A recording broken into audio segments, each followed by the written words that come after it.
शांति शांति शांति। ओम शांति शांति शांति। ओम। वैशेषिक दर्शन में पंचम अध्याय के प्रथम आहनिक को दोबारा में पढ़ चुके हैं हम।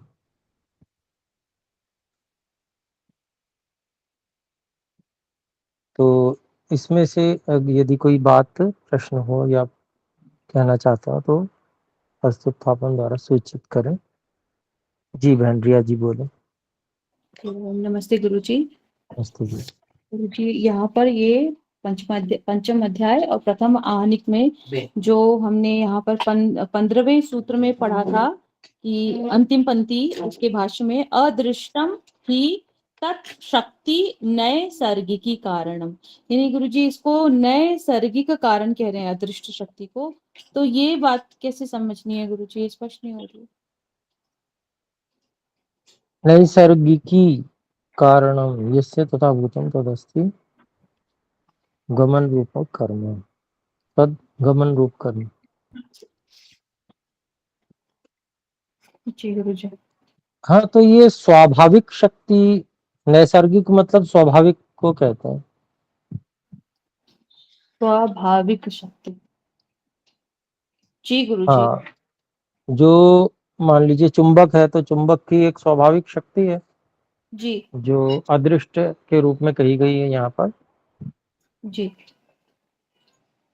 जी गुरुजी। ठीक है, जी गुरुजी, स्पष्ट हो गई आप बात क्या है। समझ रहे थे नैसर्गिक मतलब? गुरुजी मुझे स्पष्ट नहीं हुआ था, किन्हीं से पूछा तो उन्होंने कहा कि अलौकिक। नहीं, नैसर्गिक तो स्वाभाविक को ही कहते हैं, जी गुरुजी। अलौकिक तो नहीं कहा जाएगा जी। जी गुरुजी, चुंबक के स्वाभाविक। जी गुरुजी, ये अभी स्पष्ट हो गया। किसी भी वस्तु का जो स्वाभाविक गुण या उसकी नहीं स्वाभाविक शक्ति होगी उसे ही यहाँ नैसर्गिक कारण ऐसा कहेंगे। मतलब किसी भी वस्तु नहीं, यहाँ पर जिसकी बात की जा रही है जी मणि, गुरुजी। है ना, हम्म। मणि की बात की जा रही है ना। मणि मतलब चाहे तो इंजन कह लें, चाहे तो अयस्कांत मणि कह लें, चुंबक को कह लें, जी गुरुजी। उसकी स्वाभाविक शक्ति है। जी अब इंजन जो है, इंजन में भी जो व्यवस्था बनाई जाती है विद्युत चुंबकीय तरंगों के द्वारा, तो वो विद्युत चुंबकीय तरंग जो है वो स्वाभाविक शक्ति तो है। जी गुरुजी। एक अवस्था विशेष में वो उत्पन्न होती है, वो एक स्वाभाविक शक्ति है। जी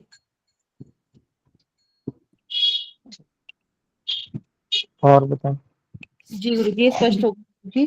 धन्यवाद गुरुजी। अगले सूत्रों में 16 और 17वें सूत्र में जो बात कह रहे हैं कि जब बाण को जब वो डोरी से छूटती है तो वह एक वेग के साथ आगे बढ़ती है और वह अलग अलग काल में वहां कई कर्म उत्पन्न होते हैं। वहां उसको एक कर्म नहीं कह रहे हैं, अलग अलग कर्म कह रहे हैं। तो सबसे पहले उसको इस तरीके से बताया सूत्र में कि नोदन से कर्म हुआ, फिर उस कर्म से वेग संस्कार उत्पन्न हुए और पुनः फिर कर्म, उससे कर्म उत्पन्न होते गया जब तक कि वो वेग संस्कार जब वो जीवित भारी है। उसमें आ जाएगा तो उसका पतन हो जाएगा, ऐसा गुरुजी। तो ये जो नोदन है ये डिसाइड करता है कि वह जो वेग संस्कार होंगे वो तीव्र होंगे या कम थोड़े होगा। गीले से होंगे, ऐसा हम्म, गुरुजी। वो निमित्त कारण होता हुआ। बिल्कुल बिल्कुल बिल्कुल। नोदन जो है जी वह साधन पे भी निर्भर है। मान लीजिए कमजोर धनुष जी है गुरुजी। ना, या हम्म। इसमें आप समझ लीजिए कि कोई ऐसी पिस्टल वगैरह होती है या गन होती है, जी बंदूक, गुरुजी। भुशुंडी, तो वो जी उसमें जो उसमें भी अलग अलग रेंज होती हैं। जी। कोई 100 मीटर तक मार करती है, कोई 200 मीटर तक करती है, कोई उससे भी ज्यादा करती है। हम्म। तो उसकी उसकी रेंज निर्धारित है ना, मतलब उसमें कितनी शक्ति डाली गई है या किस तरह से उसकी व्यवस्था की गई है जिससे कि उतनी दूर जाए। जी। तो ये निर्भर करता है इस बात पे कि उसको किस तरह से उसका साधन बनाया गया या जो भी कुछ है, जी। जिस भी तरीके की व्यवस्था बनाई गई है, चाहे तो हाथ से शक्ति दी गई है, हम्म। तो वो सब निर्भर करता है। बलशाली व्यक्ति बहुत अधिक है तो उसका ज्यादा दूर जा सकता है। जी। अगर कोण सही है तो जाएगा दूर, कोण गलत हो गया तो फिर ज्यादा दूर नहीं जा पाएगा। ऐसे हम्म। कई सारे उसमें हेतु हैं, कारण है। जी गुरुजी। तो मतलब ये कि नोदन जो है वह उसका जो वेग संस्कार है मुख्य, वो वहां पर यहाँ कहा गया है। जी गुरुजी, स्पष्ट है गुरुजी, अभी बढ़िया से स्पष्ट हो गई बात। धन्यवाद गुरुजी। जी धन्यवाद जी।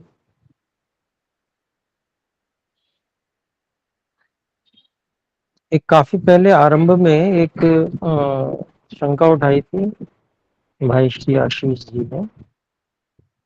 वो क्या विषय था मुझे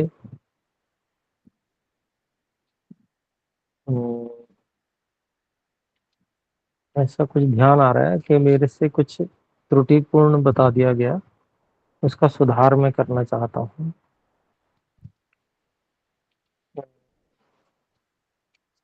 एक बात, एक यहाँ पर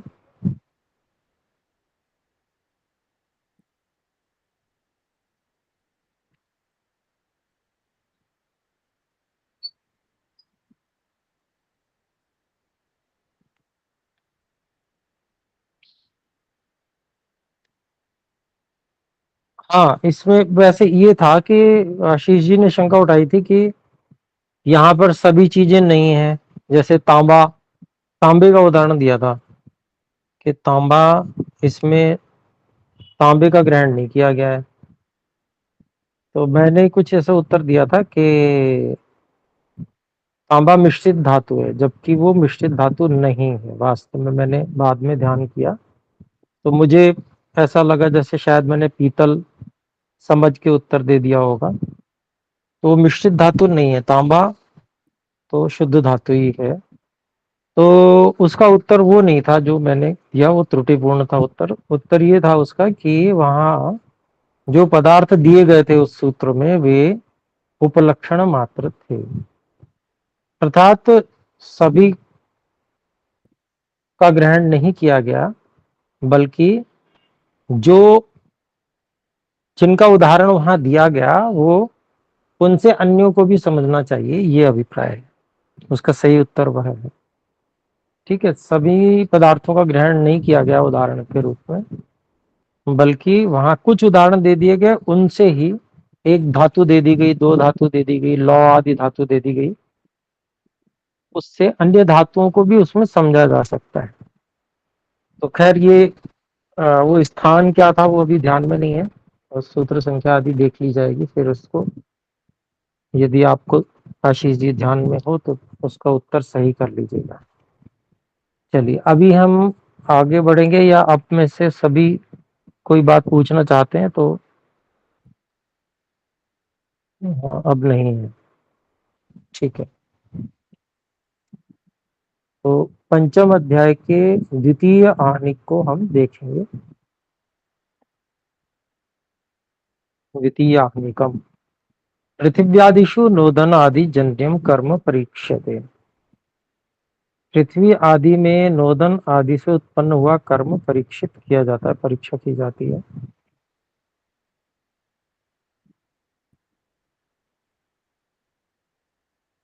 नोदन अभिघातात संयुक्त संयोगाच पृथिव्याम कर्म।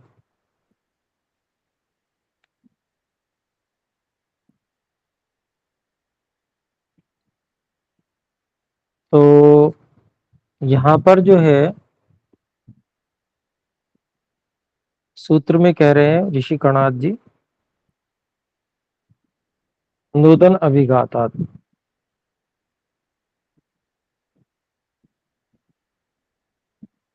तो वायु आदि, और जो जैसे बादल टकराते हैं उसमें से बिजली जो निकलती है उसका धक्का इत्यादि, ये नोदन हो गए। और संयुक्त संयोगात च, संयुक्त संयोग क्या हो गया? पृथ्वी के अंदर चूना, जल, गंधक आदि रसायन परस्पर मिलते हैं।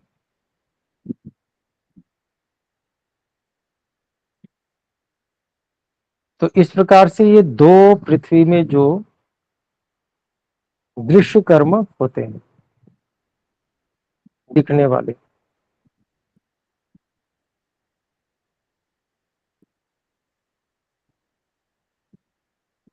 तो पृथ्वी में मान लीजिए पृथ्वी के एक भाग में हो रहे हैं या पृथ्वी, पूरी पृथ्वी में हो रहे हैं, वो एक ही बात। उसमें से हम दोनों में ही, पृथ्वी में ही कर्म कहेंगे, दोनों स्थितियों में ही। तो इसका भाष्य देखते हैं। पृथिव्याम कर्म, पृथिव्याम कर्म द्विविधम दृश्यम अदृश्यम च। पृथ्वी में दो प्रकार के कर्म होते हैं, दृश्य और अदृश्य। यत् खलु दृश्यम कर्म तत् अत्र सूत्रे वर्णितम। जो दृश्य कर्म है वो यहाँ सूत्र में बताए गए, वर्णित किए गए, वर्णन किए गए। दृश्य कर्म के लिए कह रहे हैं तदपि कारण द्वयात्। तो वो जो दृश्य कर्म है वो भी दो कारणों से होते हैं। द्विविधम, दो प्रकार के हैं, इसलिए क्योंकि दो कारण है उनके, इसलिए दो प्रकार के हैं। तो पर्वत शिखर पतन भूस्खलन रूपम एकम। पहला कौन सा है? तो पर्वत शिखर का गिरना या भूमि का स्खलित होना, टूटना, पर्वत का टूट जाना, भूमि का खिसक जाना, ये इस रूप में एक कर्म है। फिर कहते हैं भूकंपनम द्वितीयम। लेकिन और जो भूकंप आता है वो दूसरा है। तत्र क्रमेण, उनमें से क्रम से पहला और दूसरा, नोदनाभिघातात। बाह्य वस्तु नाम नोदनाभिघातात। बाह्य वस्तुओं के वेग से टकराने से, अभिघात होने से, उसको नोदन के रूप में कहा गया है। उसी को खोलते हैं प्रतोदनम तत्प्रहारात। वेग या धक्का, वो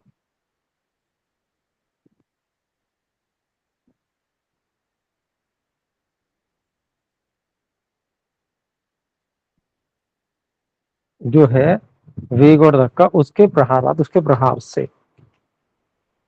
अब उसमें क्या क्या वस्तु प्रहार कर सकती है तो वो बता रहे हैं। अतिवृष्टि, वज्रपात, वात प्रतोदनस्य प्रहारात। बहुत अधिक वर्षा हो जाए तो वर्षा, जल का प्रहार हो रहा है, वज्रपात हो रहा है, तो इस प्रकार से जो बिजली गिरती है वो भी उसको वज्रपात कहते हैं। ऐसे ही वात प्रतोदन से, ऐसे ही वायु, बहुत तेज आंधी भयंकर आती है तो उसका प्रहार भी वायु का होता है, उसके प्रहार से। पर्वत शिखर पतन भूस्खलन रूप कर्म पृथिव्याम भवति। पर्वत शिखर का गिरना, भूमि का स्खलित होना, खिसकना, टूटना, ये कर्म पृथ्वी के होते हैं। ये स्थानीय होते हैं, जहां पर ऐसा प्रहार होता है वहां हो जाते हैं। तथा और संयुक्त संयोगात पृथिव्या सह ये संयुक्ता चूर्ण जले गंधकादयश्च। तो कहते हैं पृथिव्या सह ये संयुक्ता, जो पृथ्वी के साथ में संयुक्त हैं। ऐसा चूर्ण, चूना, जले गंधक देश, और पानी में गंधक आदि पदार्थ, पदार्थ। तेषां परस्पर संयोगात, उनके परस्पर संयोग से भूकंपन स्फोटन आदिकम भवति, भूकंप आता है या ज्वालामुखी फूटता है, ये सब कर्म होते हैं। तत्र पृथ्वी समवायी कारणम, इन सब कर्मों में पृथ्वी जो है वो समवायी कारण है, क्योंकि कर्म पृथ्वी में हो रहे हैं। फिर नोदन भी घात संयुक्त संयोगाश्च असमवायी कारणम, तो नोदन अभिघात अर्थात जो जो वस्तु प्रहार कर रही हैं उनका टकराना, और संयुक्त संयोग, और जो पहले से ही संयुक्त है उनमें, जो पृथ्वी से संयुक्त ही है अंदर ही अंदर, उनका आपस में रासायनिक क्रिया हो जाना, मिल जाना, तो ये दोनों जो है वो असमवायी कारण है। संयोग है ना वो, चाहे वो टकरा के संयोग हो रहा हो या संयुक्त संयोग हो रहा हो, जैसे भी हो रहा है लेकिन है संयोग हो, तो ये असमवायी कारण है। फिर नोदनाभिघातकारिण संयुक्त संयोगे संयुक्ता चूर्ण गंधकादय आग्नेय पदार्थ नियुक्तानि,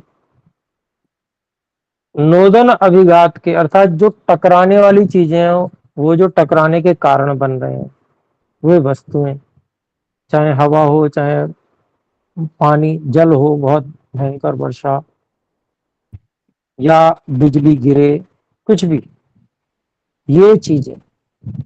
और संयुक्त संयोग, और संयुक्त संयोग में जो संयुक्त होने वाली चीजें हैं, जैसे चूना है, गंधक है, ये आग्नेय पदार्थ हैं, ये सब क्या है, निमित्त है।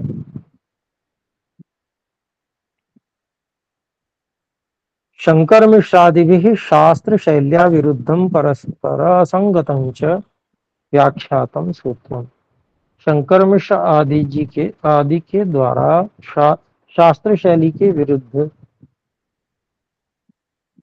आपसी संगति के बिना ही, असंगता है ना, ऐसा व्याख्यान किया है ये सूत्र। तो जैसे सांख्य दर्शन में तो स्वामी ब्रह्म मुनि जी जो है उनके उदाहरण दे के भी समझा दे रहे थे कि इन्होंने क्या गलती की, और यहाँ पर इन्होंने ज्यादा चर्चा नहीं की है, केवल जो है एक दो वाक्य बोल दिए हैं। उसका कारण ये है कि भाई ठीक है, सांख्य दर्शन आदि में तो उन्होंने सारी अन्य भाष्यकारों का जो है काफी कुछ दे दिया है, तो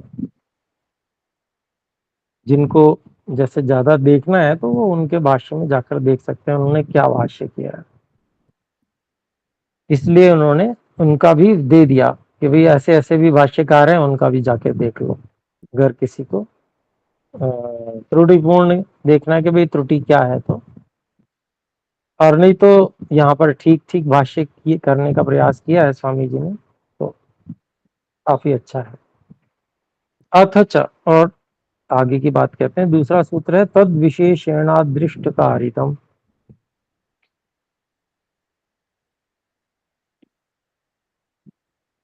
तो जो यह तद मतलब जो नोदन अभिघात और संयुक्त संयोग है, इन दोनों के बिना, इनसे विशेष पृथ्वी में अन्य भी कर्म होते हैं, जो पहले भाष्य में बता दिया गया कि भाई दो प्रकार के कर्म होते हैं, दृष्ट और अदृष्ट। देखे जा सकने वाले भूकंप आदि तो देखे जा सकते हैं, परंतु जो नित्य कर्म हो रहे हैं, जो पृथ्वी के घूमने से दिन रात हो रहे हैं या ऋतुएं बदल रही हैं, वो तो नहीं दिखते,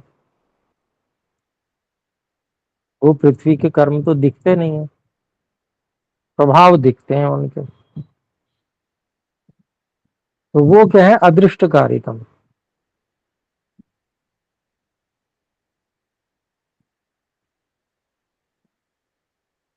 तो वो उनका जो है वो परमात्मा के द्वारा कराए गए हैं। यहाँ अदृष्ट को हम परमात्मा का नाम ले लेंगे, और कोई है ही नहीं ईश्वर के अलावा जो कर सके, तो वो अदृष्ट कारितम।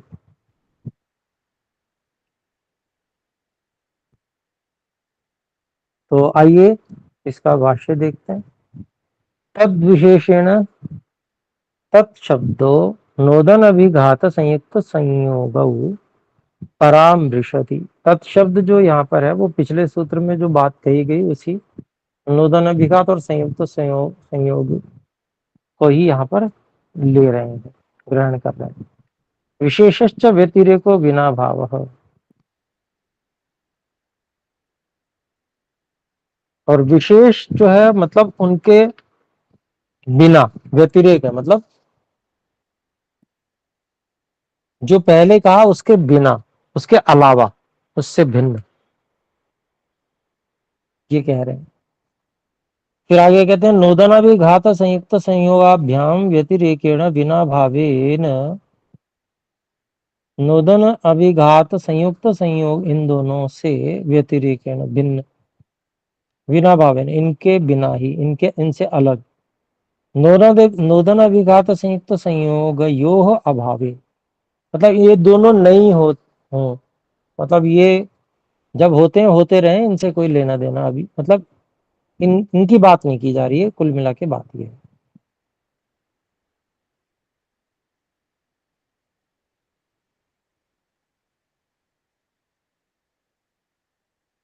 तो अभावे कह दिया इसीलिए। तो नोदन अभिघात और संयुक्त संयोग का क्या अभाव होने पर, मतलब ये इनकी चर्चा अभी नहीं है। फिर आगे कहते हैं पृथिव्याम यद अदृश्यम कर्म स्वकेंद्रे सूर्याभिमुखम दैनिक भ्रमणम, अपने ही केंद्र पर, अपनी ही कीली पर सूर्य की ओर रोज घूमना, ध्रुवीय अक्षे सूर्य परितो वार्षिकम परिक्रमणम च, तो ध्रुवीय अक्षे तो दैनिक भ्रमणम,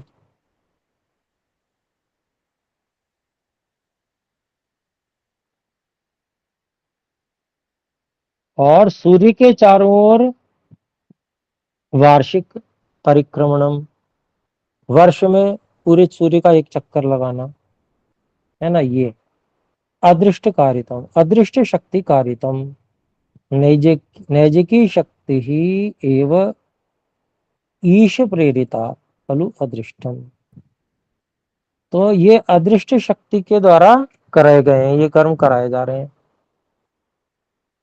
वो कौन है? नैजिकी शक्ति ही, वो निज शक्ति, अपनी शक्ति है, किनकी? ईश, वो निज शक्ति ही है, किसकी? ईश प्रेरिता, वो ईश्वर के द्वारा प्रेरित है, उसी को यहाँ पर अदृष्ट कहा गया है, वह खलु अदृष्टम। अत्र पृथ्वी समवायी कारणम, यहाँ पृथ्वी क्या है? समवायी कारण है, क्योंकि उसमें ही सारा कर्म हो रहा है। अदृष्ट अदृष्टम असमवायी कारणम, यहाँ पर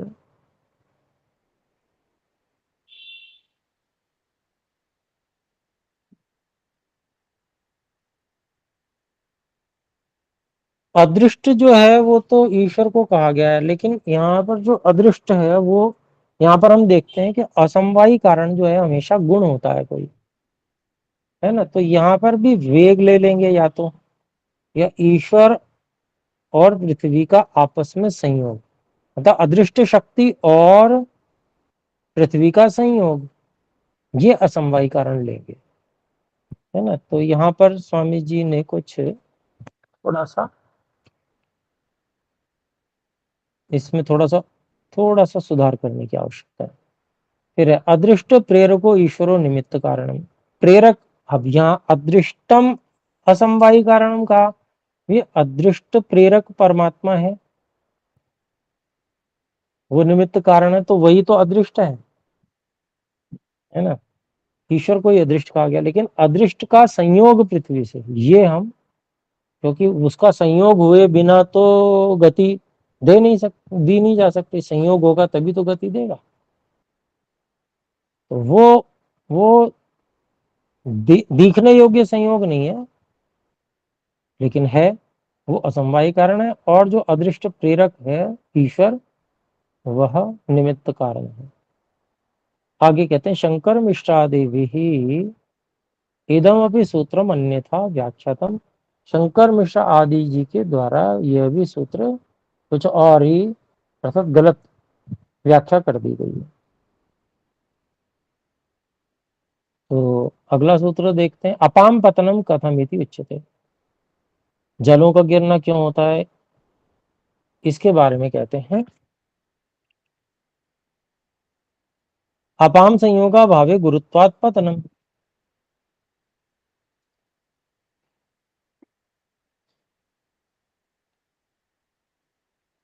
तो जो जल है, आकाश में जो जल है वो क्यों गिरता है, ये बता रहे हैं।